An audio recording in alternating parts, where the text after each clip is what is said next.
Everyone, welcome back to your favourite channel Adda 24/7 9th and 10th। मैं हूं शिप्रा तिवारी। बहुत बहुत स्वागत है मेरे प्यारे बच्चों। कैसे हैं आप लोग? उम्मीद कर रही हूं बहुत ही शानदार, जबरदस्त और जिंदाबाद होंगे।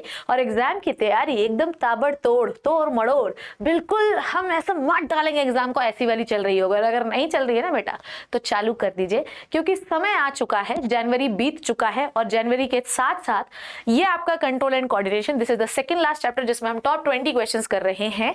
उसके बाद सिर्फ एनवायरमेंट का बचेगा, ऑलरेडी सारे चैप्टर के हो जाएंगे। फिर बचेगा एग्जाम पैक, वो एग्जाम पैक करा दूंगी। तो बेटा मेरी तरफ से कोई जो है देरी नहीं है, देरी आपकी तरफ से हो सकती है। कोई भी सीबीएसई का सैंपल पेपर हो, प्रैक्टिस पेपर हो, फलाना पेपर हो, ढिबाका पेपर हो, उससे कोई फर्क नहीं पड़ता है। जो क्वेश्चन हमने पढ़े हैं उसी प्रकार के क्वेश्चन आए हैं। सो बायो में आपके पूरे नंबर आएंगे, गारंटी मेरी है। आपको मैं इतना मेंटली इतना तैयार कर दूंगी कि आपका कोई क्वेश्चन गलत हो ही नहीं सकता। यही फर्क है मेरे से पढ़ने में, मैं कंपेयर नहीं करना चाहती हूँ। यही फर्क है मुझसे पढ़ने में या मुझसे ही पढ़ने में, ठीक है। सो बेसिकली मैं आपको ऐसा पढ़ाती हूँ कि सिर्फ बायो रट्टा नहीं करना है आपको। बायो में कुछ ऐसे कंसेप्ट, जैसे हेरिडिटी के कुछ क्वेश्चन मैं आपको ऐसे सिखाती हूँ कि दिमाग लगाओ कि क्या वो बोलना चाह रहा है। प्रैक्टिस पेपर जो आया है उसमें आपको हेरिडिटी का एक क्वेश्चन आया है जिसमें मैंने आपको दिमाग लगा के सिखवाया है। अगर ऐसा कोई भी सवाल आएगा तो आपको बन जाएगा। सो आज की कहानी जो आपको सुनना है आपकी प्यारी मैम की जबानी, वो है बच्चों top 20 question of the control and coordination. चलो बेटा शुरू कर देते हैं। कई बार हम लोगों ने इस क्वेश्चन के बारे में फटाफट से डील करेंगे, क्योंकि अभी इतना समय नहीं है कि मैं हा हू हल्ला hi bye baby hi baby ये करते रहूंगी। नो, ये इतना समय नहीं है मेरे प्यारे बच्चों, तो हम जल्दी जल्दी फटाफट से करेंगे।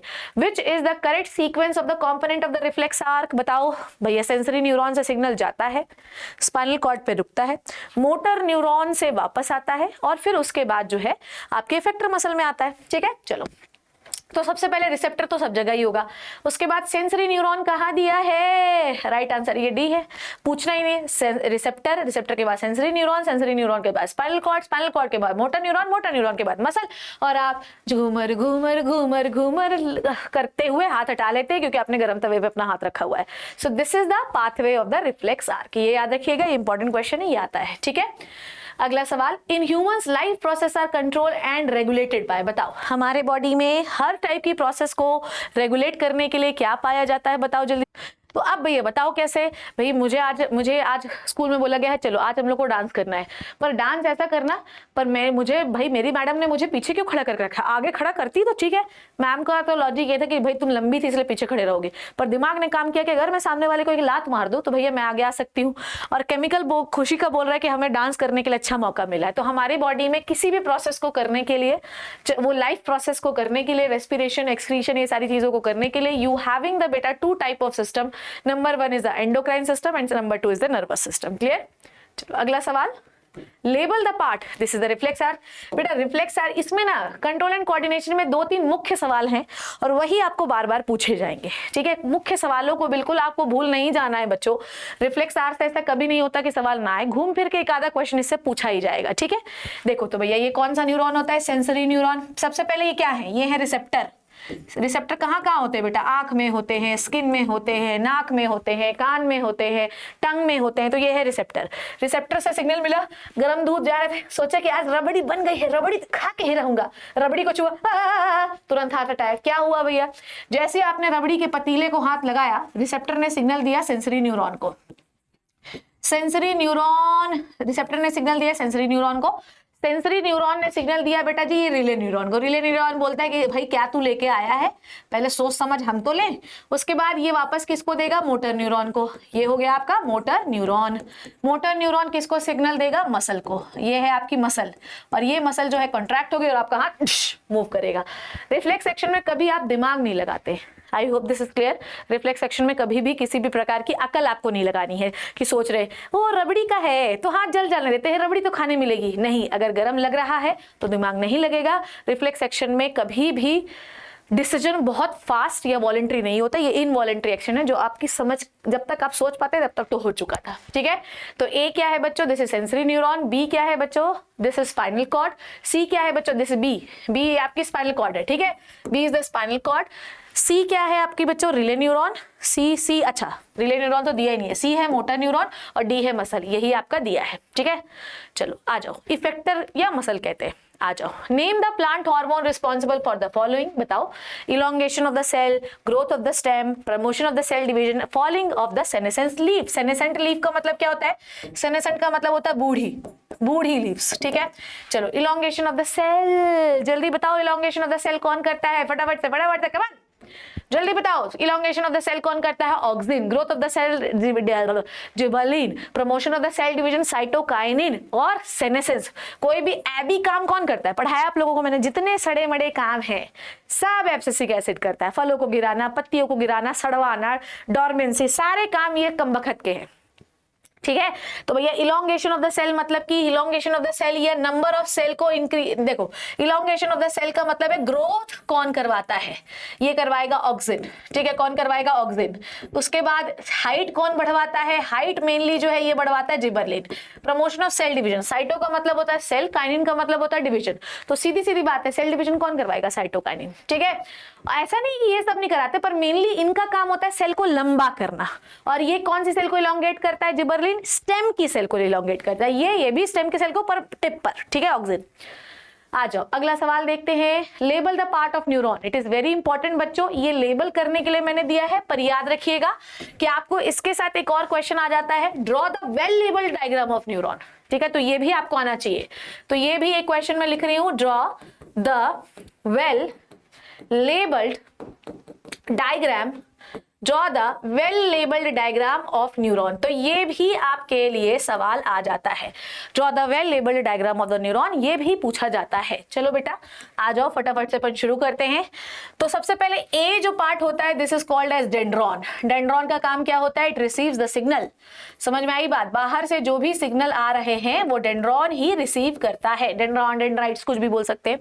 उसके बाद बी वाला पार्ट है, दिस इज द साइटोन। ये क्या है बच्चों? साइटोन, ठीक है। साइटोन के बाद जो आपका सी वाला पार्ट है वो है एक्सॉन, ठीक है, दिस इज द एक्सॉन। और डी वाला पार्ट जो है ये है एक्सॉन टर्मिनल, ये है एक्सॉन टर्मिनल, ठीक है। यही पूछा है तो यही अभी हम आंसर करेंगे। और draw the well label axon terminal, ये नर्व एंडिंग दिया है, ये भी सही बात है, दोनों ही सही है, कुछ भी लिख सकते हो, ठीक है। तो भैया ऐसा है कि हम लोगों से ये पूछा है तो हम यही बताएंगे, पर draw the well labelled diagram of neuron ये आपके एग्जाम में आ सकता है। चलो, मैच द कॉलम करना है। मैंने आपको बताया था बच्चों कि you having the different kind of receptor, आंखों को सेकने के लिए। वाह यार, तू तो आज बड़ी सुंदर लग रही है, वाह वाह वाह, ठीक है। और खाना, वाह यार क्या डोसा है यार, ये ऐसा आता है। उसके बाद गरम लग रहा है, ठीक है। उसके बाद क्या बोल दिया यार, तू गाली क्यों बोल रहा है? तो ये सब कहाँ से सिग्नल हो रहा है, कहाँ से सेंस कर रहे हो? बिकॉज ये सारे पार्ट्स में सेंसरी रिसेप्टर्स होते हैं, ठीक है। तो ऑल्फैक्टरी कहाँ होता है? रसगुल्ला, रसगुल्ला, गुलाब जामुन, गुलाब जामुन। तो ऑल्फैक्टरी रिसेप्टर कहाँ होते हैं? नोज में होते हैं। थर्मो रिसेप्टर, गरम लग रहा है यार, ठीक है, स्किन में होते हैं। गस्टैटो रिसेप्टर कहते हैं डोसा बड़ा टेस्टी बना है, ये होते हैं आपके टंग में। फोटो रिसेप्टर आईज में, ये भी आ सकता है, एनसीईआरटी इंडेक्स क्वेश्चन में ये है, ठीक है। अगला सवाल, मैच द कॉलम, ये सेम चीज है, देखो ध्यान से। ऑक्सिन, ऑक्सिन क्या करता है बच्चों? ध्यान से सुनना तो सब समझ में आएगा। ऑक्सिन फोटोट्रॉफिक मूवमेंट, कल ही हम लोगों ने पढ़ा था, कल जो मैंने लाइव लिया था उसमें बहुत अच्छे से समझाया था कि ऑक्सिन की वजह से प्लांट में फोटोट्रॉफिक मूवमेंट होता है, तो ये भी हम लोग कवर कर चुके हैं, ठीक है। फोटोट्रॉफिक मूवमेंट का मतलब जो स्टेम होता है वो सनलाइट की ओर मूव क्यों कर पाता है? क्योंकि ऑक्सिन निकलता है टिप से, और ये मैं कल पढ़ा चुकी हूँ लाइव सेशन में। तो अगर आपको ये चीज नहीं पता है तो भैया आप ये चीज देख लो। अब देखो इथिलीन क्या करता है बेटा? इथिलीन जो होता है मेरे प्यारे लल्ला, ये होता है गैशियस हार्मोन, ठीक है। ये कैसा हार्मोन होता है? ये एक गैशियस हार्मोन होता है, गैस होता है, ये दिखता नहीं है। ये प्लांट प्रोड्यूस करते हैं, ये बहुत ही माइन्यूट क्वांटिटी में निकलता है और ये गैस होता है, ठीक है। कोई भी बच्चा अपने दिमाग में कोई और गैस नहीं समझ लेगा, ठीक है।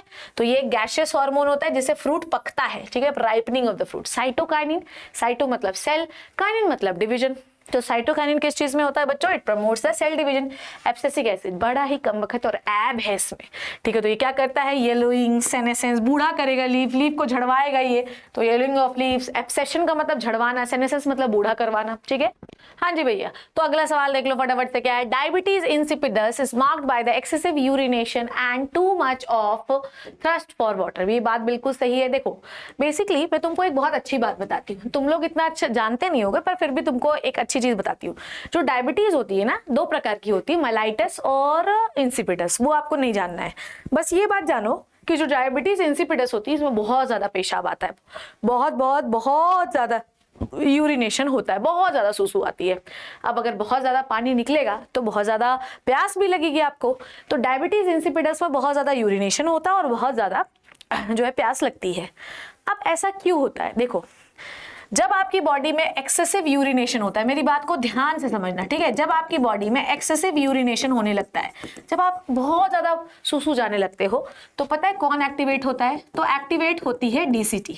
कौन एक्टिवेट होती है? डीसीटी। डीसीटी मतलब distal convoluted tubule of nephron. Nephron में होता है डीसीटी सबसे आखिरी में, तो नेफ्रॉन का डीसीटी एक्टिवेट हो जाता है। पर ये क्या इनको चंडाली चढ़ी बहुत सूर्य में एक्टिवेट हो जाएंगे? नहीं नहीं नहीं नहीं नहीं, इनको कोई बताने वाला भी तो होना चाहिए बच्चों। तो इनको कौन बताता है मेरे प्यारे बच्चा? इनको बताते हैं ये। तो इनको बताता है एक हार्मोन जिसका नाम है एडीएच। एडीएच का फुल फॉर्म क्या होता है? Anti diuretic hormone. Anti diuretic hormone कहां से निकलता है? By pituitary. तो बाय पिट्यूटरी एक हार्मोन निकलता है जिसे हम कहते हैं एंटी डायूरेटिक हार्मोन। ये एंटी डायूरेटिक हार्मोन डीसीटी को एक्टिवेट हो जाता कर देता है और पानी का एब्जॉर्प्शन शुरू हो जाता है। एक्स्ट्रा वाटर एब्जॉर्प्शन ऐसा लिखते हैं, एक्स्ट्रा वाटर एब्जॉर्प्शन जो होता है वो शुरू हो जाता है। एक्स्ट्रा वाटर एब्जॉर्प्शन शुरू हो जाता है और सूसू कम हो जाती है। पर डायबिटीज इंसिपिडस में प्रॉब्लम ये होती है कि ये जो आपका एडीएच है ना, ये शायद प्रॉपरली नहीं निकलता, शायद का नहीं निकलता, जिससे पानी बहुत ज्यादा लॉस होने लगता है। तो पढ़ते हैं diabetes insipidus marked by the excessive urination and too much thrust of water assertion. तो सही है। अब बिकॉज लगाओ बेटा, बिकॉज लगाए बिना तो काम नहीं बनेगा राजा। Because in diabetes insipidus anti diuretic hormone is not properly secreted by the posterior pituitary lobe. ये भी बात बिल्कुल सही है। बिकॉज डायबिटीज इंसिपिडस में जो एडीएच होता है वो प्रॉपरली नहीं निकलता। तो assertion is right, reason is a perfect explanation of assertion. ठीक है, अगला सवाल, how do plant coordinate their activities and movement? What term use for this type of coordination? ठीक है, देखो, this type of coordination called as chemical coordination. अगर आप सोचें कि आपका जो प्लांट है मुकाबला ये डांस करे तो वो नहीं करेगा, बिकॉज उसके पास इतना भयंकर एफिशिएंट नर्वस सिस्टम नहीं होता। उसके बावजूद प्लांट की हर एक सेल एक दूसरे से कोऑर्डिनेटेड होती है, क्योंकि प्लांट की सेल्स जो होती हैं ये केमिकल निकालती हैं जिन्हें हम कहते हैं chemical hormone. So in the plant the coordination is done by the some chemical which is called as hormone. ठीक है, और वो जो भी मूवमेंट इनकी बॉडी में हो रहे हैं प्लांट में, वो इन्हीं केमिकल की वजह से होती है। तो plant coordinate their activities and movements through the plant hormone. Such type of coordination it is called as chemical coordination. ठीक है, अगला सवाल, नेम द स्टिमुलाई। बताओ, जियोट्रॉफिज्म। अगर आपका प्लांट का रूट जमीन की ओर जो है बढ़े जा रहा है तो रूट पॉजिटिव जियोट्रॉफिक हुई। तो स्टिमुलस क्या हुआ है बताओ? ग्रेविटी। स्टिमुलस क्या है बताओ? ग्रेविटी। जियोट्रॉफिज्म में स्टिमुलस क्या होता है? ग्रेविटी। जैसे रूट को पता चलता है मेरे स्वामी ग्रेविटी के अंदर हैं तो ग्रेविटी में बढ़ी चलो। ठीक है, फोटोट्रॉफिज्म, स्टिमुलस क्या है? लाइट। स्टेम क्या होता है? पॉजिटिव टोपोट्रॉपिक लिख रही हूँ।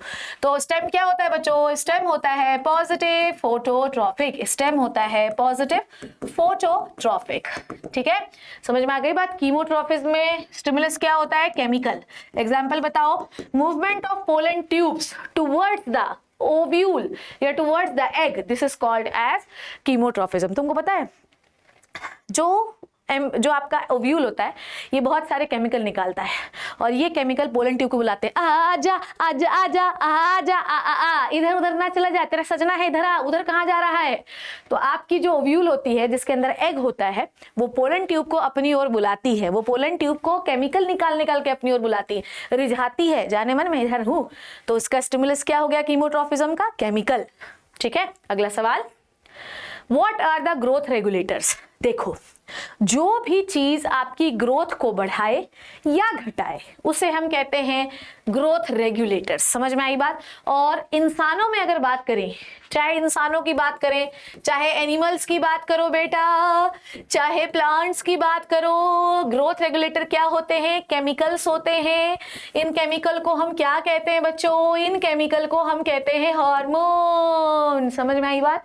ये ग्रोथ को बढ़ा भी सकते हैं और घटा भी सकते हैं। ठीक है, सो ग्रोथ रेगुलेटर क्या होते हैं? These are the chemical substance, mainly hormone, जैसे कि फाइटो हार्मोन्स जो होते हैं, ठीक है, which resemble phyto hormones in molecular structure and physiological action. अरे मैं प्रॉपर लिखती हूँ। ये बढ़िया आंसर नहीं है ना बच्चों, this is not the proper answer. चलो लिखते हैं, क्या होता है ग्रोथ रेगुलेटर? ग्रोथ रेगुलेटर, देखो मैम जहां पर भी मैम को सेटिस्फैक्शन नहीं मिलेगा आंसर से, वो खुद लिखेगी इनकलाब जिंदाबाद। Growth regulators are the chemical, क्या होते हैं बच्चों? Chemical. It may induce the growth, ये हो सकता है ग्रोथ को इंड्यूस करें, इंड्यूस द ग्रोथ, हो सकता है ग्रोथ को बढ़ाएं, और इनहिबिट द ग्रोथ। देखो भैया हर समय अति अच्छी नहीं होती है, ये बात याद रखिए। हर समय ग्रोथ होती रहेगी तो आसमान को फाड़ कर जो पेड़ है वो ऊपर चला जाएगा, तो हमें ग्रोथ को रोकना भी होता है। तो कुछ ऐसे होते हैं जो ग्रोथ को रोकते हैं जैसे एब्सिसिक एसिड, कुछ ऐसे होते हैं जो ग्रोथ को करवाते हैं जैसे जिबरलिन, साइटोकाइनिन, ऑक्सिन। ठीक है, आ जाओ, व्हाट इज पार्थेनोकार्पी? कभी कभी ऐसा होता है, कभी कभी अदिति मुझे ऐसा लगता है कि क्या बिना सीड के भी फ्रूट बन सकता है? जी हाँ, तो जब आपका फ्रूट बिना सीड के बन जाए इसे कहते हैं पार्थेनोकार्पी। और ऐसा ही होता है अ फ्रूट विदाउट फर्टिलाइजेशन। ठीक है, सीडलेस फ्रूट। कई बार ऐसा होता है कि हम लोग क्या करते हैं, कुछ इंजेक्शन लगा देते हैं, ठीक है, तो उसमें क्या होता है कि जो नॉन सीड वाला पार्ट होता है वही फ्रूट बन जाता है। तुमको पता है सीड बनाने के लिए एम्ब्रियो चाहिए होता है। कई बार ऐसा फ्रूट होता है कि एम्ब्रियो सीड बनाता ही नहीं, उसके आजू बाजू जो लोग होते हैं वो फ्रूट बना लेते हैं। तो जो ओवरी है, मेरी बात को ध्यान से समझना, सब समझ में आएगा। इधर आओ लल्ला, मेरी बात को ध्यान समझो। लल्लियों भी तुम सभी बहुत नाराज हो जाती है मेरे से लड़कियां, मैम क्या लल्ला ही है बेटा, एक स्लैंग है, सबके लिए होता है। ठीक है, चलो ये ओवरी है, ये ओवरी है, ठीक है। और ओवरी क्या होती है ये आपको पता है ना, फ्यूचर फ्रूट। ओवरी क्या है हमारी लल्ला? ये है हमारी प्यारे बच्चों फ्यूचर फ्रूट। ऐसा तो नहीं लग रहा क्वेश्चन पढ़ के ऐसा तो फील नहीं हो रहा है, ऐसा नहीं होना चाहिए। और अगर हो रहा है ना तो ऐसे उल्टा खड़े हो जाओ और दंडवत प्रणाम करो और उल्टा सर के बल चढ़ो। ठीक है, या अपने मम्मी पापा को बोल दो कि छत से हमको 2 पैर पकड़ के लटका दीजिए 10 मिनट तक, थोड़ा बुद्धि खुल जाएगी, है ना। तो आप देखो यहाँ पर क्या पड़ा है, दिस इज द ओव्यूल। ये क्या है बच्चों जी? ये है ओव्यूल। ओव्यूल में ये क्या पड़ा हुआ है? ये पड़ा तुम लोग को कभी कभी ऐसा तो लगता है मैम ये क्या कतलेआम बात करती रहती है? ये फन के लिए बेटा, ऐसा करवाना नहीं है। पता चला कुछ बोल दें, जाए अपने घर में शिप्रा मैम ने बोला है कि पैर पकड़ के छत से खड़े हो जाओ जिससे दिमाग खुलेगा, ऐसा नहीं करना लल्ला। ठीक है, सो ओव्यूल के अंदर क्या होता है बच्चों? ओव्यूल के अंदर होता है एम्ब्रियो। ठीक है, अब देखो हमें एम्ब्रियो से कोई लेना देना नहीं है। इस पे लगा दो कोई इंजेक्शन, कोई भी हार्मोन का इंजेक्शन लगा दो तो ये ओवरी क्या हो जाए? राइप हो जाए। ठीक है, जैसे ही आपने इंजेक्शन लगाया वैसे ही ओवरी क्या हो जाएगी? राइप। ओवरी हो जाएगी राइप, पक जाएगी, और ये क्या बना लेगी? फ्रूट बना लेगी। क्या बना लेगी? फ्रूट। तो भैया फ्रूट कब बनता है? जब फर्टिलाइजेशन होता है। यहाँ पे फ्रूट इंजेक्शन लगा के बन गया, डेवलप हो गया। ठीक है, इसे कहते हैं पार्थेनोकार्पी। अगला, व्हाट इज फोटोट्रॉफिज्म? क्या होता है? The movement of anything towards the light. Trophism का मतलब क्या होता है? ट्रॉफिज्म का मतलब होता है टुवर्ड्स। अगर आप लाइट के टुवर्ड्स मूव कर रहे हो, this is the phototropism. So stem जो होता है वो होता है पॉजिटिव फोटोट्रॉफिज्म। अब इसके लिए मैं एक मैकेनिज्म आपको प्यारे बच्चों बताना चाहती हूँ, ध्यान से सुनना। कल भी मैंने बताया था पर मैं आज भी बताती हूँ, ध्यान से सुनो। ये होता है सन।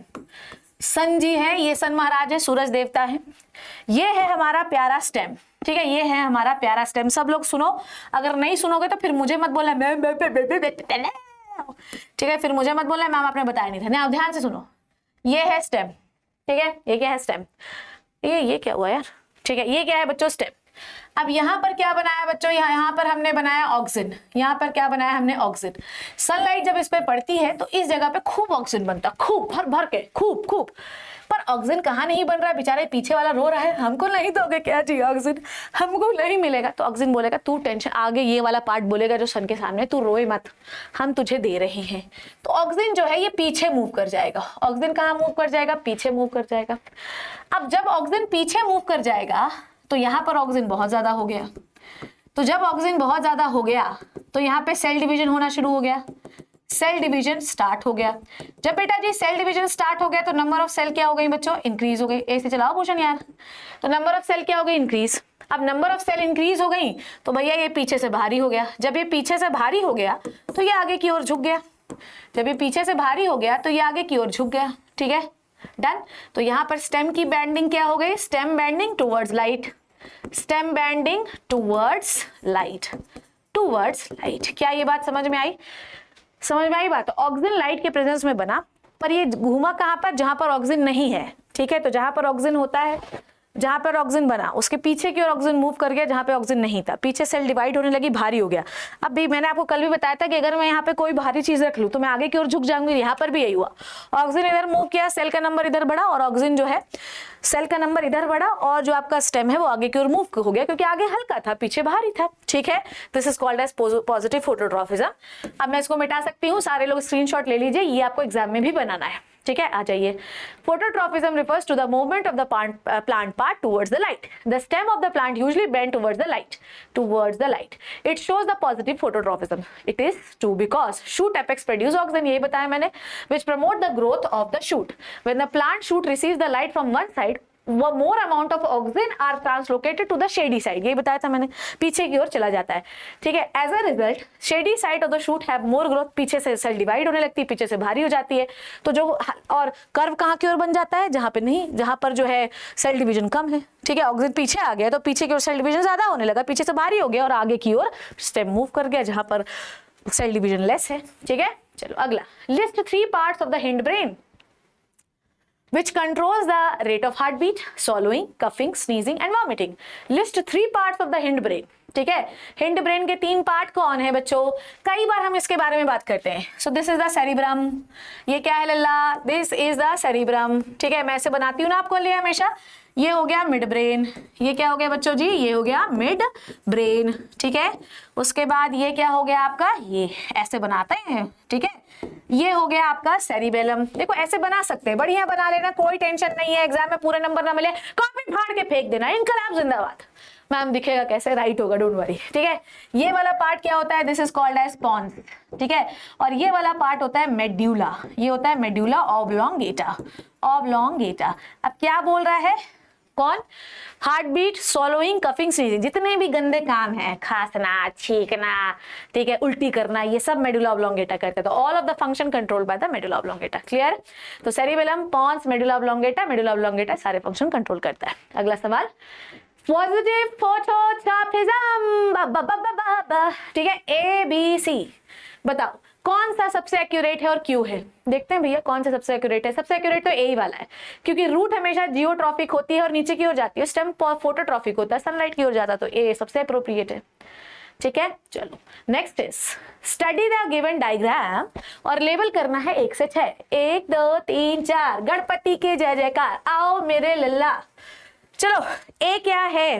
होए होए होए, ए है आपका सेरिब्रम, ए है आपका सेरिब्रम। ठीक है, 1 इज अ सेरिब्रम। इसमें थोड़ा सा मुझे देखना पड़ेगा, यस सेरिब्रम है। 2 कहाँ है यार? 2 2 ये मिड ब्रेन है, this is the mid brain. ठीक है, ओ मिड ब्रेन है। 3 कहाँ है? 3 कहाँ है? 3 है, 3 है सेरिबेलम। ठीक है, 3 है सेरिबेलम, मैं लास्ट में चेक करूंगी क्या है। 3 है सेरिबेलम, फिर उसके बाद 4 है पॉन्स, मैं देखूंगी सही है कि नहीं है। Pons, no no no no no no no no no no no no no no no. ठीक है, ये जो 4 है, 4 है मेड्यूला, 4 है मेड्यूला। ठीक है, और 5 है पॉन्स, 5 है पॉन्स। 6 क्या है भैया? 6 है हाइपोथैलेमस, 6 है हाइपोथैलेमस। चलो अब आपकी मैम ने सही बनाया है या नहीं बनाया है, एक बार इसे चेक करते हैं। चलो आ जाओ बेटे। 1 है सेरिब्रम, सही है। 2 है मिड ब्रेन, सही है। 3 है सेरिबेलम, लिखा है मैंने, 3 है सेरिबेलम, ठीक है। 4 है, 4 क्या है? 4 है मेडुला, 4 है मेडुला, बिल्कुल सही बात है। 5 है पॉन्स, 6 है हाइपोथैलेमस, बिल्कुल सही है। ठीक है, समझ में आ गई बात? अब देखो एक बार पूरा क्लियर कर लेते हैं। ये ऊपर सबसे बड़ा पार्ट होता है सेरिब्रम, एक बार पूरा फिर से लेबल करते हैं, सेरिब्रम। ठीक है, दिस इज द सेरिब्रम। ठीक है, सेंटर पे है, इसे कहते हैं मिड ब्रेन। ठीक है, मिड ब्रेन। ठीक है लल्ला, ओके मेरे बच्चों। उसके बाद 3rd है सेरिबेलम, साइड पे ही बनाया था मैंने अभी थोड़ी देर पहले, सेरिबेलम। ठीक है, उसके बाद क्या है? ये 4 क्या है? सबसे आखिरी में क्या होता है? ये होता है मेड्यूला ऑब्लोंगेटा, एमओ लिख दे रही हूँ। 5 क्या है? Pons, pons. ये क्या है बच्चों? ये पिट्यूटरी ग्लैंड, पिट्यूटरी ग्लैंड हमेशा हाइपोथैलेमस से जुड़ी होती है, ये याद रखना। ठीक है, अगला सवाल, ABCD कौन सा सबसे एक्यूरेट है? बताओ सबसे accurate. I hope this is visible, I don't know ये विजिबल है या नहीं है, आई डोंट नो विजिबल है या नहीं है। अगर विजिबल नहीं है ABC, क्या आपको विजिबल है? ये सबसे एक्यूरेट पूछा है और वाई पूछा है। ठीक है, देखो हमेशा जो रूट होती है वो पानी की ओर मूव करती है, तो यही रूट जो है ये पानी की ओर मूव कर रही है, बाकी सब अलग ही डायरेक्शन में मूव कर रही है, तो राइट जो है वो है बी, क्योंकि रूट जो होती है वो हमेशा पानी की ओर मूव करती है। पानी ये रखा है, रूट इधर मूव कर रही है, तो सही है नहीं वाला, बाकी सब तो नहीं है। तो जो रूट होती है वो पॉजिटिव हाइड्रोट्रॉफिक होती है और स्टेम नेगेटिव हाइड्रोट्रॉफिक होता है, क्योंकि पानी जो है नीचे से ऊपर जा रहा होता है। ठीक है, अगला सवाल, define the reflex action with a suitable example. ठीक है, sudden involuntary emergency decisions into your body, this is called as reflex action। ठीक है, फिर से बोलूं, sudden involuntary emergency action done by your body, this is called as reflex action, like knee jerk, like hot और क्या बोल सकते हैं, नी जर्क, अगर आप नी पे हथौड़ा मारेंगे रिफ्लेक्स एक्शन है, आप हटा दोगे तुरंत। उसके बाद और क्या होता है भैया रिफ्लेक्स एक्शन का, finger tipped into the pin. ठीक है, बहुत सारे हैं। It is a spontaneous automatic mechanical sudden fast. Involuntary नहीं लिखा है पर मैं लिखूंगी इनवॉलेंट्री, आपको नहीं पता है, ये अपने आप ही हो रहा है। ठीक है, विदाउट द विल, हाँ वही है इनवॉलेंट्री। ठीक है, एग्जाम्पल, अ हैंड और foot withdrawn every time when it is suddenly touch by the hot object. ठीक है, और कॉमन रिफ्लेक्स एक्शन कैसे है, नी जर्क, कफिंग, यॉर्निंग, स्नीजिंग। ठीक है, जैसे कोई जब से कोई कचरा घुस जाता है तो बोलते हैं रुको रुको रुको रुको 10 मिनट रुको, भी छिकते नहीं, अच्छी तुरंत। तो जब सडन होता है तो this is called as reflex action. List the function of testosterone and oestrogen.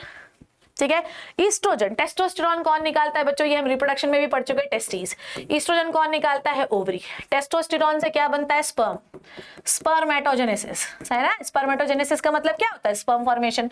तो टेस्टोस्टेरोन टेस्टिस से निकलने वाला वो हार्मोन है, ध्यान से सुने इधर आओ, टेस्टिस से निकलने वाला टेस्टोस्टेरोन वो हार्मोन है जिससे सारे काम होते हैं। मतलब स्पर्म भी अगर मेल में बनना है तो वो टेस्टोस्टेरोन से बनता है, और जितने भी सेकेंडरी सेक्सुअल कैरेक्टरिस्टिक्स है मेल में वो भी टेस्टोस्टेरोन की वजह से ही होते हैं।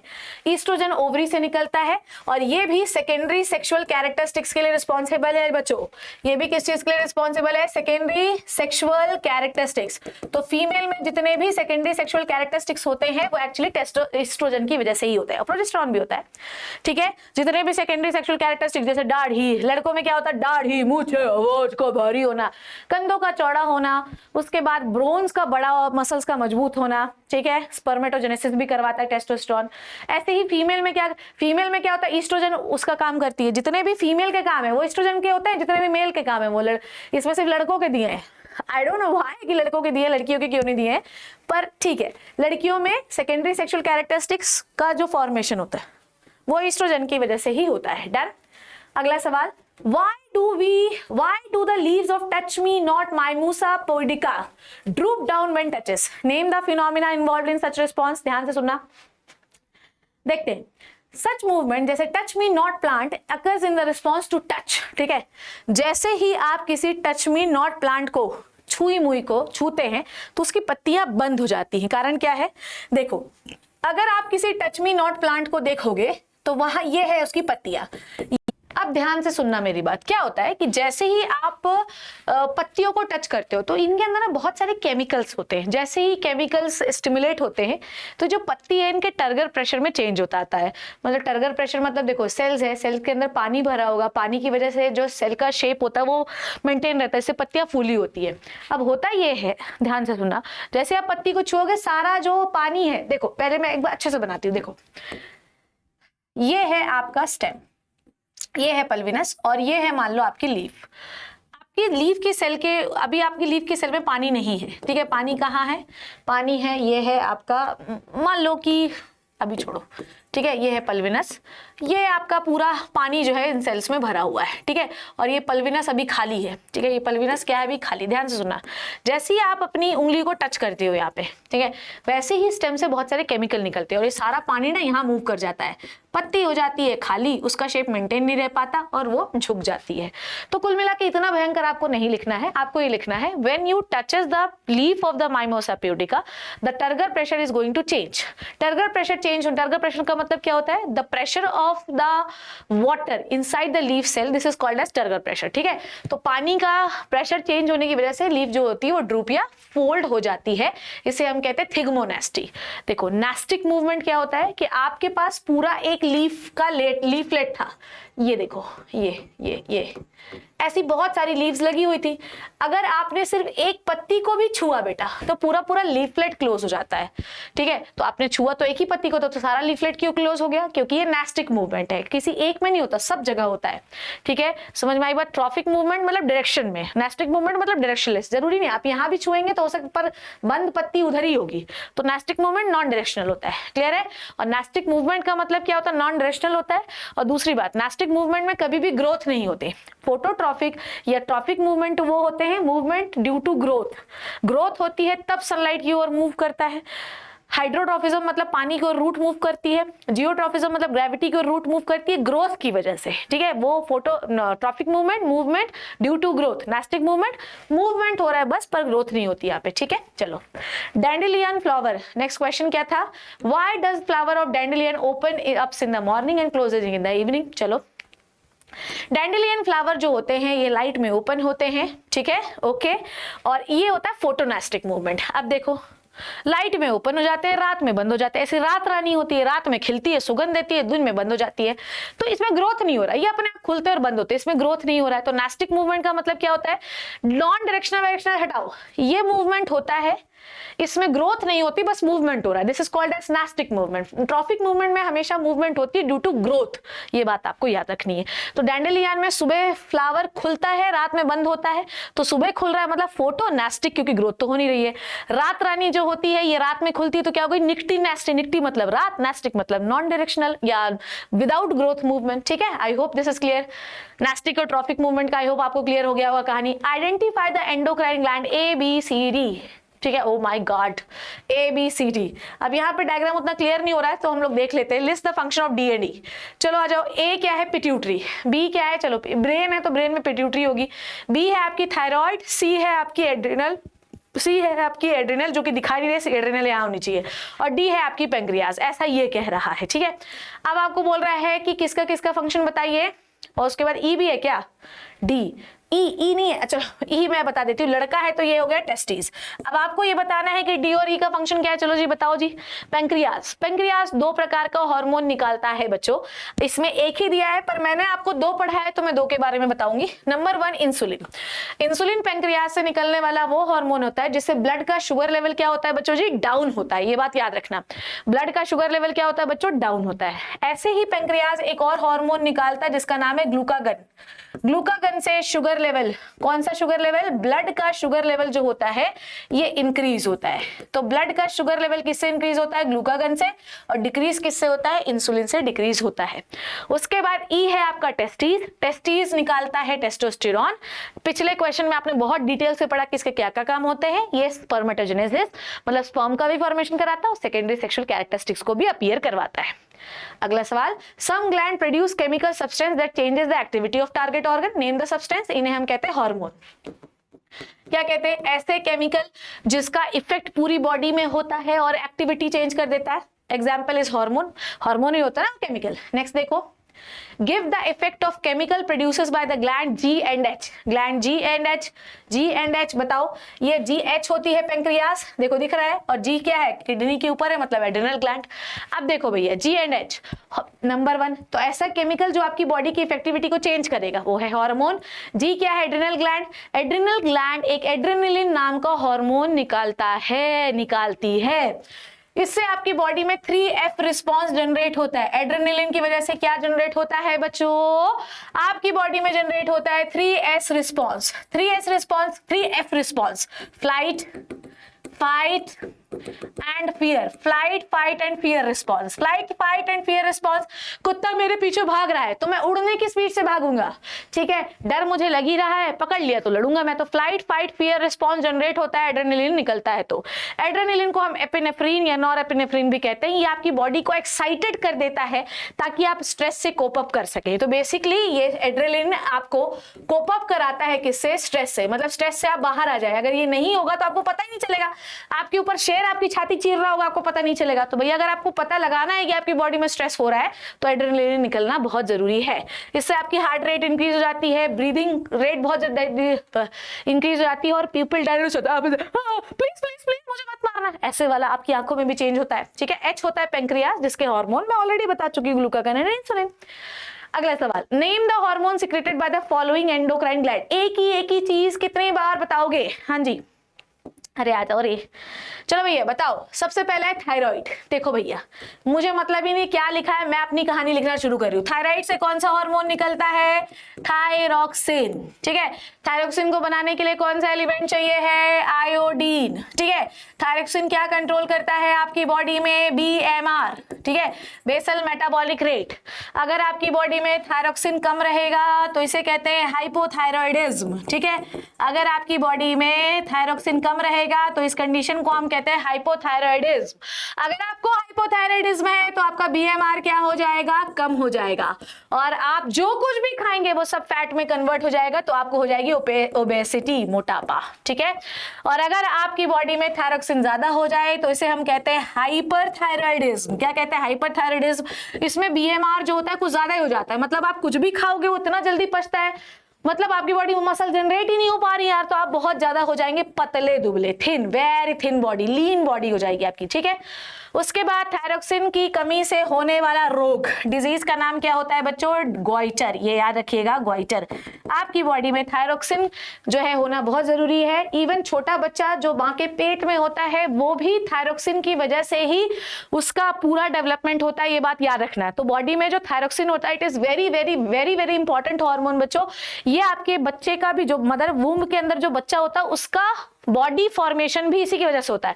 अगर बॉडी में थायरोक्सिन अच्छा नहीं बनेगा ना तो हो सकता है बच्चा डिफॉर्म पैदा हो। ठीक है, पिट्यूटरी के बारे में तो कहना ही क्या, ये तो बाप हार्मोन है। ठीक है, चलो पिट्यूटरी को हम मास्टर ग्लैंड भी कहते हैं। ठीक है, बॉडी के जितना फंक्शन जो भी ग्लैंड कर रही है, मेरी बात को ध्यान से समझना, आपकी बॉडी में जितना ग्लैंड होता है बच्चों, जितनी एंडोक्राइन ग्लैंड है उसका सबका कंट्रोल इसके हाथ में, चाबुक है। चल धन्नो, तो जितने भी ग्लैंड होते हैं उनको एक्टिवेट करने के लिए यही हार्मोन निकालती, पहले ये निकालेगी फिर उस ग्लैंड में जाएगा, फिर ग्लैंड अपना हार्मोन निकालेगी। ठीक है, समझ में आ गई बात? Done done done. तो आपकी बॉडी में जैसे पहला हार्मोन आपकी एनसीईआरटी में दिया ग्रोथ हार्मोन, तो अगर मान लो ग्रोथ हार्मोन पिट्यूटरी से, अच्छा ये क्वेश्चन मैंने एक बार करवाया भी है, फॉलोइंग हार्मोन दिए हैं, अगर पिट्यूटरी खराब हो जाए तो कौन सा हार्मोन बिल्कुल नहीं निकलेगा? ग्रोथ हार्मोन बिल्कुल नहीं निकलेगा, क्योंकि डायरेक्टली पिट्यूटरी से निकलता है। ग्रोथ हार्मोन अगर कम रहेगा तो आपको होगा बौनापन। ठीक है, दिस इज कॉल्ड एज डायफिज्म। अगर ग्रोथ हार्मोन कुछ ज्यादा निकल गया तो आप बन जाएंगे खली के बहन या भाई, इसे कहते हैं गायगैनेटिज्म। पर खली को गायगैनेटिज्म नहीं है, वो नॉर्मल बॉडी डिजाइन ऐसा ही है। पेंक्रियाज के बारे में मैंने आपको बता ही दिया है। ठीक है, पेंक्रियाज वैसे दोनों चीज निकालती है, एक्सोक्राइन भी फंक्शन है उसका, पेंक्रियाटिक डक्ट से, पेंक्रियाटिक पाइप से अपना सिक्रीशन वो इंटेस्टाइन में छोड़ती है, पेंक्रियाटिक जूस कहते हैं उसे हम, और हार्मोन भी निकालती है। That is why pancreas is the mixed gland. ठीक है, hormone are needed by our body in appropriate amount, slightly more और less secretion causes the disorder, illustrate by using the 3 example. बिल्कुल सही है, कोई भी हार्मोन जो है ये बहुत ही कम क्वांटिटी में चाहिए होता है। नर्व रिस्पांस और हार्मोन रिस्पांस में मेजर डिफरेंस यही होता है। नर्वस रिस्पांस जो होता है ये बहुत फास्ट होता है और तुरंत एक न्यूरॉन से दूसरे न्यूरॉन में गया, पहला न्यूरॉन सुन, अब हम काम नहीं करेंगे। केमिकल रिस्पांस जो होता है ये धीरे शुरू होता है पर बहुत देर तक रहता है, ये बहुत ही कम निकलते हैं आपकी बॉडी में और ये रिवर्सिबल नहीं है। अगर ये कम निकले तो भी गड़बड़ है, ज्यादा निकले तो भी गड़बड़ होते हैं। अगर ज्यादा निकले इसे कहते हैं हाइपर सिक्रीशन, कम निकलेंगे तो इसे कहते हैं हाइपोसिक्रीशन। ठीक है, हाइपोसिकॉस नहीं, hyposecretion, this is hyposecretion. Done है बेटा जी। चलो ग्वाइटर, ग्वाइटर मैंने अभी आपको बताया, थायरोक्सिन बनाने के लिए क्या चाहिए? ग्वाइटर चाहिए। अगर आपके पास आयोडीन नहीं रहेगा तो आप थायरोक्सिन अच्छे से नहीं बना पाएंगे, जिसकी वजह से आपकी जो थायराइड ग्लैंड है वो फूल जाती है। ठीक है, इट इज अ ग्वाइटर में क्या होता है? Swelling of thyroid gland. मैं देखो मैं जो पॉइंट लिख रही हूँ ना बेटा, अगर उसको एग्जाम में नहीं लिख के आया ना तो तुम्हारी चटनी बनाऊंगी मैं। ठीक है, तो स्वेलिंग ऑफ थायराइड ग्लैंड, समझे? आपकी बॉडी में थायराइड ग्लैंड में स्वेलिंग हो जाती है क्योंकि थायरोक्सिन नहीं बन रहा है। ठीक है, this is called as goitre. आगे बढ़ते हैं गायगैनेटिज्म। देखो गायगैनेटिज्म एंड डॉर्फिज्म, ये भी पढ़ा है मैंने। हाइपर सिक्रीशन हो रहा है तो गायगैनेटिज्म, इसमें जबड़ा लंबा हो जाता है, मुंह लंबा हो जाता है, पैर लंबे हो जाते हैं, और अगर छोटे हो गए तो जबड़ा छोटा, मुंह छोटा, even genital organ, penis and vagina भी छोटे हो जाते हैं। ठीक है, डायबिटीज मेलाइटस। अगर आपकी बॉडी में इंसुलिन नहीं निकला तो ब्लड में शुगर का लेवल बढ़ जाता है, this is called as diabetes mellitus. ठीक है, चलो some situation in our body in our day to day, ध्यान से सुनो। Some situation in our day to day, कहाँ गया? कहाँ हो तुम, कहाँ हो तुम? मेरे क्वेश्चन जल्दी आ जाओ तुम, बस थोड़े से क्वेश्चन बचे, फटाफट से सॉल्व करें आओ। Some situation in our body day to day life require quick response from our body. Illustrate the sentence with the help of suitable diagram and the common example. ठीक है, देखो हम हर जगह केमिकल पे डिपेंडेंट नहीं होते, कई बार हमें बहुत जल्दी क्विक डिसीजन लेना होता है, क्विक रिस्पॉन्स देना होता है, अब हम हार्मोन का वेट नहीं कर सकते हैं। ठीक है, इससे हमें 3 एग्जांपल बताने हैं। Sudden and quick action in response to something that occurring in the environment, this is called as reflex action. उसमें आपको सोचना नहीं है, डिसीजन नहीं लेना है, बस होना है ये। ठीक है, आपको तुरंत। रिफ्लेक्स एक्शन एक रैपिड ऑटोमेटिक स्टिमुलस है जो कि आपके वॉलंटरी कंट्रोल में नहीं होता। It is the involuntary action. It is a simple form of behaviour in which same stimulus produces same response every time. ठीक है, इसका मतलब ये है कि जब भी आप गर्म तवे पे हाथ रखेंगे तो ऐसा नहीं होगा ओहो आज तो बहुत अच्छा लगा, आज रखे रहने देते, ओहो आज 5 मिनट तक रखे रहने देते। जितने बार गर्म तवे पे हाथ रखोगे उतने बार यही करोगे, ओ दैया, आप हाथ हटाओगे, ये नहीं कि आप रखे रहोगे। तो जितने बार भी आप स्टिमुलस को छूते हो वैसा ही रिस्पॉन्स जनरेट होता है। कई बार अच्छा नॉर्मल रिस्पॉन्स में क्या होता है, कोई व्यक्ति है, कभी उसके ऊपर तेरी तो ऐसी की तैसी, तू मेरे सामने मत आना नहीं तो तेरा हड्डा गुड्डा सब तोड़ डालूंगा मैं, कभी उसके ऊपर गुस्सा आता है, कभी उसके ऊपर प्यार आता है। पर रिफ्लेक्स एक्शन एकमात्र ऐसा एक्शन है जो स्टिमुलस जब वो रहेगा तो उसके लिए कोई और रिस्पॉन्स, ऐसा थोड़ी होगा कि आज गर्म तवा गर्म लग रहा है तो अगले दिन वो ठंडा लगने लगेगा, नहीं, गर्म तवा हमेशा गर्म लगेगा, रिस्पॉन्स वैसा ही होगा। ठीक है, if we unknowingly touch the hot plate, immediately we move our hand, moving our foot away, stepping something sharp, जैसे ही अब हम उस पे sharp object पे रखते हैं अवे कर लेते हैं। Another example, knee jerk, coughing, yawning, sneezing। ठीक है, what are the major part of the brain? Major part of the brain तो भैया जी 3 ही हैं, फोर ब्रेन, मिड ब्रेन और हिंड ब्रेन। फोर ब्रेन के जो है आपको मैंने पढ़ा है बहुत सारे पार्ट। सेरिब्रम, ठीक है, फोर ब्रेन का पार्ट है। उसके बाद आपका डाइएन्सेफेलॉन फोर ब्रेन का पार्ट है। मिड ब्रेन का कोई पार्ट नहीं पढ़ना आपको। हिंड ब्रेन के मैंने आपको 3 पार्ट पढ़ा है, सेरिबेलम, पॉन्स और मेडुला ऑब्लोंगेटा। सेरिबेलम आपकी बॉडी में क्या मेंटेन करता है, पॉस्चर। ठीक है, शराबी लोग जब शराब पी लेते हैं तो उसका इफेक्ट सेरिबेलम में ही पड़ता है, जिसकी वजह से वो ढंग से वॉक नहीं कर पाते। पॉन्स आपकी बॉडी में रेस्पिरेशन को कंट्रोल करता है। मेडुला ऑब्लोंगेटा वॉमिटिंग को, हार्ट बीट को, रेस्पिरेशन को, कफिंग को, स्नीजिंग को और भी बहुत सारे, मतलब बहुत सारे। ठीक है, सेरिबेलम आपकी बॉडी में मैक्सिमम फंक्शन को कंट्रोल करता है और आपकी बॉडी में जितने भी हायर थिंकिंग एबिलिटी है, आपका कैसा मुंह बनाते थी, बहुत गंदी बात, हाँ क्या स्मेल है, जितना भी आप मैथ सॉल्व करते हैं, जितनी आप इंग्लिश सॉल्व करते हैं, जितनी आपकी हायर थिंकिंग एबिलिटी है, जितना अच्छा आप सोच पाते हैं, जितना अच्छा आप लिख पाते हैं, जितनी अच्छी इंटेलिजेंट है, वो सेरिब्रम पे डिपेंड करती है। डाइएन्सेफेलॉन जो है ये है सेरिब्रम का फ्लोर, इससे एक पार्ट जुड़ा होता है जिसे कहते हैं हाइपोथैलेमस। हाइपोथैलेमस जो होता है इसे हम इमोशनल ब्रेन भी कहते हैं। हाइपोथैलेमस अगर डैमेज हो जाए तो आपको इमोशंस फील नहीं होते। इस ये होता है डाइएन्सेफेलॉन, इससे एक डंडा जुड़ा है, ये देखो ये है डाइएन्सेफेलॉन। ठीक है, ये अगर किसी को इसको बारे में डिटेल पढ़ना है तो ब्रेन पढ़ लीजिए जाके। इससे एक डंडा जुड़ा है, इससे जुड़ी है पिट्यूटरी। ठीक है, पीटीयूटी। डाइएन्सेफेलॉन ये वाला, इसका फ्लोर कहलाता है हाइपोथैलेमस। हाइपोथैलेमस क्या कंट्रोल करता है बच्चों, इमोशंस। अगर ये डैमेज हो जाए, ये सब फोर ब्रेन के ही पार्ट है, तो आपको इमोशनलेस फील होता है। पिट्यूटरी तो सारे ग्लैंड का बाप है। ठीक है, तो ये मिटा दे रही हूं अब मैं। चलो, तो सबसे पहला है brain is the most important coordinating centre in the body. ठीक है, it has 3 major part. Number 1 forebrain. Forebrain का पहला पार्ट है सेरिब्रम। मेन थिंकिंग पार्ट जो होता है वो होता है सेरिब्रम। ठीक है, सेरिब्रम में देखो, सेरिब्रम जो होता है, सेरिब्रम के ऐसा होता है, सेरिब्रम ऐसे देखोगे ना ऊपर से तो ऐसा दिखेगा। This is called as cerebral hemisphere.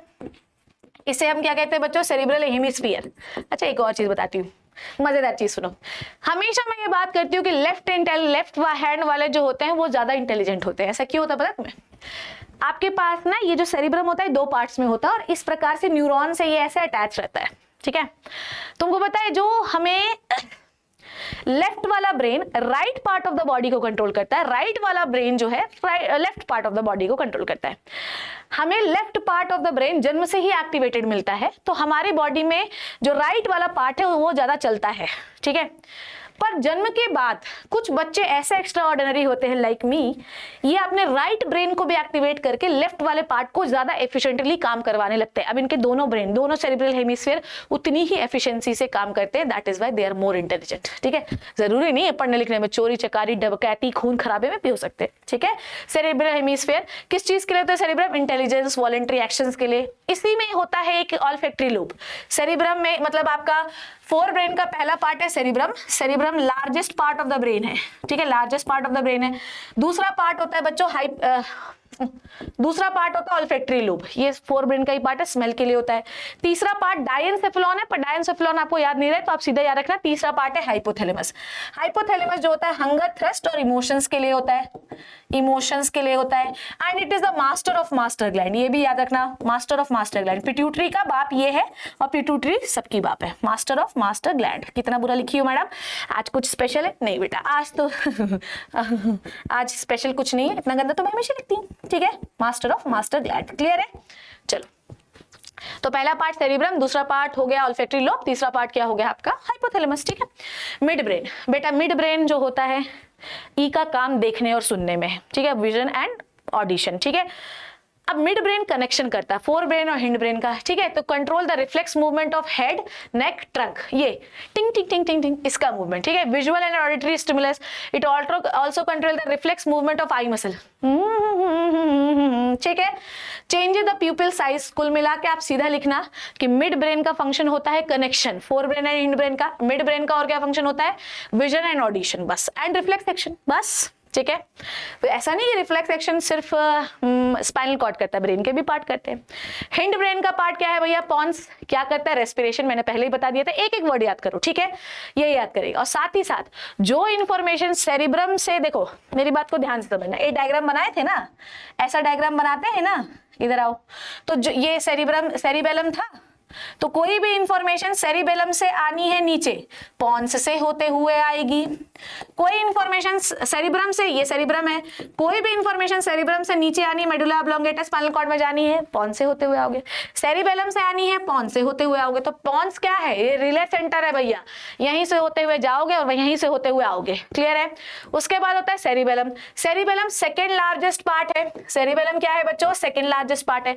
Second largest part है, सॉलिड पार्ट है, और ये आपकी बॉडी में क्या करता है? ये आपकी बॉडी में सेरिबेलम क्या है? ये साइड में होता है। कोई भी चीज देखो भैया, सेरिबेलम से सेरिब्रम में जानी है, पॉन्स से होते हुए जाओगे। सेरिब्रम से सेरिबेलम से मेडुला ऑब्लोंगेटा में आना, पॉन्स से। पॉन्स एक सेंटर है जहां से सब कुछ चीजें आती जाती हैं, इंफॉर्मेशन। सेरिबेलम जो होता है ये सॉलिड पार्ट होता है और ये second largest part of the brain है, साइड में होता है। जो भी पोस्चर आपको मेंटेन करना है, वॉकिंग, देखो राइट के बाद लेफ्ट पार्ट, लेफ्ट के बाद राइट पार्ट, ये कौन मेंटेन करता है? सेरिबेलम, याद रखना, ठीक है। मेडुला ऑब्लोंगेटा सारे गंदे गंदे काम, swallowing, coughing, sneezing, vomiting, breathing, heart rate, सभी कंट्रोल करता है, ठीक है। Name the various plant hormone और इसके इफेक्ट। चलो आ जाओ, सबसे पहले है ऑक्सिन, इंपॉर्टेंट है बच्चों, ये आपको याद होना चाहिए, ठीक है। ऑक्सिन, ऑक्सिन कहाँ होता है? शूट एंड रूट टिप पे होता है। हमेशा कहाँ मूव करता है? जहां पे बेचारा नहीं बन पाता। उसके बाद ये क्या करता है? Stimulate, stimulate Meena which stimulate to the cells to grow longer, to the cell, ऐसा, to the cell to grow longer resulting bending of, ये बता दिया मैंने, ये फोटोट्रॉफिज्म है। ये पूरा पैराग्राफ क्या एक्सप्लेन कर रहा है? ये पूरा पैराग्राफ फोटोट्रॉफिज्म एक्सप्लेन कर रहा है। तो बेटा अगर ऑक्सिन आएगा ना तो तुम फोटोट्रॉफिज्म का मैकेनिज्म एक्सप्लेन कर सकते हो, ठीक है। नेक्स्ट क्या करता है? Cell elongation and cell division. Cell elongation, cell division, auxin, ठीक है। पहला याद करो मेरे साथ, root tip and shoot tip पे सिंथेसाइज होता है। इसकी वजह से ही जो स्टेम होता है वो लाइट की ओर मूव करता है, number 2। Cell elongation, cell division, number 3, number 4। उसके बाद ये रूट डेवलपमेंट में भी मदद करता है, सीडलेस फ्रूट बनाने में भी। सीडलेस फ्रूट बनाना है मतलब ये क्या करता है? पार्थेनोकार्पी, क्या करता है? Parthenocarpy, done. चलो नेक्स्ट आता है बच्चों कौन सा? जिबरलिन। जिबरलिन तो भैया सीधे लिखना स्टेम इलोंगेशन, बस। स्टेम इलोंगेशन करता है germination of seed and stem elongation, ये भी लिख देती हूँ, स्टेम इलोंगेशन, ठीक है। Stem elongation, germination of seed and growth of stem लिखा है, एंड फ्लावर, ठीक है। तो ऑक्सिन क्या हुआ? रट्टा हो गया। ऑक्सिन की वजह से ही क्या बनते हैं भैया? ऑक्सिन की वजह से रूट डेवलप होती है, ऑक्सिन की वजह से ही पार्थेनोकार्पिक फ्रूट डेवलप होते हैं, ऑक्सिन की वजह से ही स्टेम जो होता है लाइट की ओर मूव करता है, रूट एंड शूट टिप से निकलता है, ठीक है। इसकी वजह से सेल इलोंगेट भी होती है, सेल डिवाइड भी होती है। जिबरलिन स्टेम और फ्लावर को इलोंगेट करता है और सीड जर्मिनेशन में हेल्प करता है। साइटोकाइनिन सीधा सेल डिवीजन लिख देना, ठीक है। और लीफ को एक्सपेंशन, लीफ साइज इंक्रीज करता है। भैया सेल डिवाइड होगी तो लीफ का साइज तो इंक्रीज ही होगा ना, ये कौन सी बात है, ठीक है। चलो अगला last, abscisic acid. Abscisic acid growth inhibitor है, घटिया, एब करता है। ये क्या करता है? Reverse the growth promotion effect. जो सब ये प्रमोशन कर रहे हो उसका उल्टा उल्टा यहां लिख देना। ये लीफ को बूढ़ा कराता है, सेनेसेंस लिख रही हूं मैं, लीफ का क्या कराता है बच्चों, सेनेसेंस, SENCE, ठीक है। और ये क्या कराता है बच्चों, लीफ एब्सेशन। सेनेसेंस मतलब बूढ़ा, लीफ को क्या कराता है, बूढ़ा। और क्या कराता है, लीफ का एब्सेशन, लीफ का एब्सेशन, लीफ को झड़वाता है, झड़वाता है, ठीक है। उसके बाद इथाइलिन, इथाइलिन क्या होता है, ग्रोथ, ये ग्रोथ प्रमोटर और इनिबिटर दोनों है बच्चों, ठीक है। इवन ज्यादातर ये इनिबिटर है, ये फलों को पकवाता है, ये भी बूढ़ा करवाता है और एब्सेशन करवाता है, ठीक है। अगला देखते हैं, nervous and hormonal system together perform the function of control and coordination in human being, justify the statement, बिल्कुल सही बात है। The working together of the various organ in the human being in a systematic, controlled and efficient way to produce a proper response to various stimuli, this is called as coordination. किसी भी चीज के लिए आपका proper controlled efficient systematic response देना, this is the coordination. अब coordination दो तरीके से होता है, नर्वस एंड हार्मोनल सिस्टम, और ये दोनों एक साथ मिलकर काम करते हैं। नर्वस सिस्टम में होते हैं रिसेप्टर, जो सिग्नल को रिसीव करते हैं, जो सराउंडिंग से आ रहे होते हैं। उसके बाद मैसेज को रिसीव करने के बाद ये स्पाइनल कॉर्ड या ब्रेन को देते हैं। यहाँ पर ये कैसे सिग्नल को लेके जाते हैं, in the form of electrical impulse, electrical impulse के फॉर्म में लेके जाते हैं। कौन से न्यूरॉन ले जाते हैं, सेंसरी न्यूरॉन। उसके बाद फिर उसके बाद ब्रेन क्या लेता है, ब्रेन या स्पाइनल कॉर्ड, अगर रिफ्लेक्स एक्शन की बात नहीं कर रहे हैं हम लोग, ब्रेन क्या लेगा बच्चों, डिसीजन। क्या लेगा ब्रेन, डिसीजन। डिसीजन लेने के बाद जो वहां से निकलेंगे मोटर न्यूरॉन, जो उस डिसीजन को लेकर आएंगे आपके इफेक्टर ऑर्गन पे। क्या कहाँ लेके आएंगे बच्चों, इफेक्टर ऑर्गन पर, आप रिस्पॉन्स जनरेट करेंगे। जैसे मान लो कि अगर आपने अपने दुश्मन को देख लिया, धूमता ना निक्का, ठीक है, तो आपने जैसे अपने दुष्ट दोस्त को देखा, सेंसरी न्यूरॉन से सिग्नल ब्रेन में गया, डिसीजन आया कि इसको एक लात मार दी जाए, मोटर न्यूरॉन से लात पे सिग्नल आया, आपने एक लात उठा के मार दी, ठीक है। Mainly the muscles and glands of body पे आपको एक्शन आता है। 10 endocrine gland secreting hormone are directly indirectly controlled by nervous system. अब देखो, मोटर न्यूरॉन आपके मसल्स को ही सिग्नल नहीं देते, साथ ही साथ आपकी ग्लैंड्स को भी सिग्नल देते हैं। तो आपकी ग्लैंड जो सिक्रीशन निकाल रही होती है वो एक्चुअली नर्वस कंट्रोल के अंदर होते हैं। Hence control and coordination in humans depend on two things for transmitting information, chemical signal of hormone and nerve impulse. तो आपके दो तरीके से कोऑर्डिनेशन होता है, केमिकल सिग्नल के थ्रू और हार्मोनल सिग्नल के through. If they depend only on nerve impulse, मान लो कि अगर हम सिर्फ नर्व इंपल्स पे डिपेंडेंट रहते तो हम सिर्फ limited range of response he show कर पाते, जहां जहां न्यूरॉन होती वहां कम कर पाते। पर अगर हमें ब्लड की किसी सेल से रिस्पॉन्स करवाना है तो न्यूरॉन के थ्रू वो थोड़ी करवा पाते। वहां के लिए आपको क्या चाहिए होता है, केमिकल चाहिए होता है, क्योंकि केमिकल से हर एक सेल कनेक्टेड रहती है, ठीक है, क्योंकि ब्लड से ट्रांसपोर्ट हो रहा है chemical, that is why we need. अगर आप चाहते हैं कि वाइड रेंज ऑफ रिस्पॉन्स हो तो आपको केमिकल की जरूरत है, ठीक है। इलेक्ट्रिकल सिग्नल वाइड रेंज नहीं हो सकते, ठीक है। आ जाओ, Why is the chemical communication better than an electrical impulse as a means of communication between the cells and multicellular organism? देखो, in animals, ध्यान समझना, in animals the message communication in the form of nerve impulses from receptor to central nervous system. receptor signal को लेते हैं neuron से ले जाकर कहाँ, सेंसरी न्यूरॉन से ले जाकर सेंट्रल नर्वस सिस्टम में दे देते हैं। फिर सेंट्रल नर्वस सिस्टम डिसीजन लेता है और इफेक्टर ऑर्गन को सिग्नल देता है by motor neuron. But nerve impulses सिर्फ उन्हीं सेल पे पहुंच सकते हैं जहां से कनेक्ट, जैसे मान लो मेरी टिश्यू के अंदर एक ऐसी सेल पड़ी है, अगर उससे न्यूरॉन कनेक्टेड ही नहीं रहेगा तो क्या सिग्नल पहुंच पाएगा, नहीं। तो जो न्यूरॉन का कनेक्शन होता है वो बहुत ही लिमिटेड होता है, जबकि जो हार्मोन्स होते हैं ये ब्लड में मिक्स होकर हर एक सेल्स के पास पहुंच सकते हैं। तो केमिकल सिग्नल होता तो बहुत स्लो है पर बहुत डाइवर्स होता है, बहुत लॉन्ग लास्टिंग होता है। That is why chemical signal जो होते हैं they are better than the electrical signal, ठीक है। It means cells can not, हाँ तो कहां थे अपन, इसको पूरा पढ़ना पड़ेगा, ठीक है। These cells कहां थे, these cells after generation transmission of nerve impulses take some time to reset। अच्छा देखो, एक न्यूरॉन ने सिग्नल दे दिया है सेल को, उसके बाद वो रीसेट होता है, फिर नया सिग्नल रिसीव करता है, तो थोड़ा रीसेट मैकेनिज्म होता है। हार्मोन एक बार निकल गया, सेल को मिल गया, और रीसेट मैकेनिज्म नहीं होता हार्मोन्स में। It means cell can not continuously generate and transmit electrical impulse. इसका मतलब ये नहीं कि ऐसा इधर से भी आते जाओ हम लेते जाएंगे देते जाएंगे, नहीं। सिग्नल देने के बाद पहले वो अपने आप को जीरो करेगा फिर नया लेगा, तो उनके में रीसेट मैकेनिज्म होता है। This is the reason the most multicellular organism use another communication method, जिसे हम कहते हैं केमिकल कम्युनिकेशन। तो क्या ड्रॉबैक क्या है, पहला हर एक सेल पे सिग्नल जाएगा नहीं, दूसरा रीसेट मैकेनिज्म होता है। In chemical communication the formation information spread throughout the body cell, ठीक है, और ये लास्ट लॉन्गर, बहुत देर तक रहता है। केमिकल कम्युनिकेशन हाउएवर स्लो, थोड़ा स्लो है, ठीक है, पर ये हर बॉडी पार्ट में पहुंच सकता है, ठीक है। This is the, I think, last question of the session. What is the synapse in a neuron cell?